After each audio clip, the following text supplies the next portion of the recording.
Mga boss, itong ating ombudsman ngayon, si Remulla, ayan o, nagkaroon ng leukemia. So, alam naman natin, ang leukemia, pwede siyang ma-cure or hindi, depende sa kanyang health condition. Ngayon, sabi ng mga netizen, magiging more dangerous daw kasi wala na siyang pakialam. Puslan man na mamatay ako, wala akong pakialam kung ano yung utos sa aking boss ay gagawin ko. Pero para sa akin, kung ako sa'yo, Remulla, sabi ng iba, kinarma ka eh.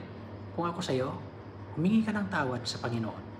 Kung ano yung mga nagawa mong mali sa kapwa mo, bilang DOJ ka dati, ngayon nagiging ombudsman, ikanta mo lahat kung ano yung plano na masama sa kapwa. Dapat humingi ka ng tawad sa ating Panginoon dahil malapit na.